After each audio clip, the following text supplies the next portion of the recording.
अस्सलाम वालेकुम स्टूडेंट्स जो आज हमारी डिस्कशन का टॉपिक है वो है स्पाइनल कॉर्ड। बेसिकली अगर मैं स्पाइनल कॉर्ड की बात करूँ, ये ट्यूबुलर बंडल्स होते हैं ना उसके, ठीक है, ये ट्यूब्स की फॉर्म में होते हैं, ठीक है।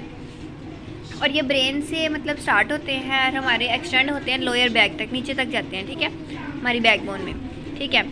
जैसे ब्रेन में लेयर्स थी प्रोटेक्ट करने के लिए, वैसे इसमें है मेनिंजेस लेयर्स प्रेजेंट होती हैं जिसमें स्पाइनल कॉर्ड को प्रोटेक्शन देनी होती है, ठीक है। ये वर्टिब्रल कॉलम के इर्द गिर्द क्या होते हैं, सराउंड किए होते हैं, ठीक है। इसने स्पाइनल कॉर्ड को प्रोटेक्शन देनी होती है। वर्टिब्रल कॉलम के इर्द गिर्द ये मतलब लेयर्स प्रेजेंट होती हैं, फिर इन्होंने सराउंड कर रही होती हैं और फिर इन्होंने प्रोटेक्ट करना होता है हमारे स्पाइनल कॉर्ड के। डायरेक्ट हमारे स्पाइनल कॉर्ड को कोई भी अगर कोई एक्सीडेंट हो जाता है, कोई इंजरी आए तो डायरेक्ट चोट ना लगे, ठीक है।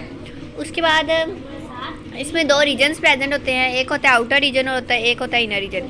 जो आउटर रीजन होता है वो वाइट मैटर से बना होता है और जो इनर रीजन होता है वो ग्रे मैटर से बना होता है।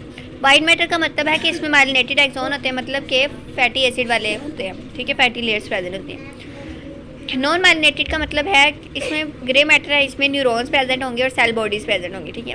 और जो इनर रीजन होता है वो बटरफ्लाई शेप होता है, जैसे ये वाला, ये क्या है, ग्रे मैटर है, ये वाला ग्रे मैटर है। और ये वाला क्या है, ये वाला, ये है वाइट मैटर, ये वाइट मैटर है, ठीक है। और ये बटरफ्लाई शेप होता है, ठीक है।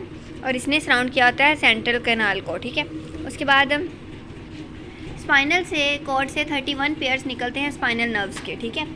और ब्रेन से क्रेनियल स्पाइनल कॉर्ड से स्पाइनल नर्व्स निकलते हैं, ठीक है। फिर क्या होता है जब ये निकलते हैं तो इनको कहते हैं मिक्स नर्व्स, ठीक है। मिक्स नर्व्स क्या होता है, जिसमें सेंसरी और मोटर न्यूरॉन दोनों के एक्सोन्स पाए जाते हैं, उसको कहते हैं मिक्स नर्व, ठीक है।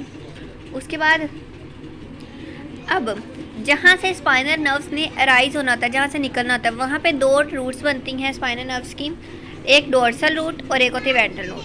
जो डोर्सल रूट होती है उसमें सेंसरी एक्सोन्स होते हैं और गैंग्लियंस होते हैं, और जहाँ पे सेल बॉडीज़ जो है प्रेजेंट होती है, लोकेटेड होती है। और वेंट्रल रीजन कौन सा होता है, वेंट्रल रूट कौन सा है, जहाँ पे मोटर न्यूरॉन के क्या होते हैं, एक्सोन्स प्रेजेंट होते हैं, ठीक है।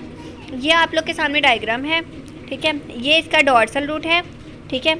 ये है वेंट्रल रूट, ठीक है। ये स्पाइनल नर्व है, कॉर्ड है, ठीक है। ये जो अंदर बटरफ्लाई शेप है ये ग्रे मैटर है, और बटरफ्लाई के बाहर जितना भी है वो एरिया क्या है, वाइट मैटर है, ठीक है। ये गैंग्लियंस प्रेजेंट हैं, ये नर्व रिसेप्टर्स आ रहे हैं और इधर से टूवर्ड्स अफेक्टर हैं, ठीक है। ये था इसका व्यू। अब हम बात कर लेते हैं कि स्पाइनल कॉर्ड अगर हमारी बॉडी में प्रेजेंट है तो इसका फंक्शन क्या है। बेसिकली ये लिंक होता है बॉडी पार्ट्स और ब्रेन के दरमियान, ठीक है।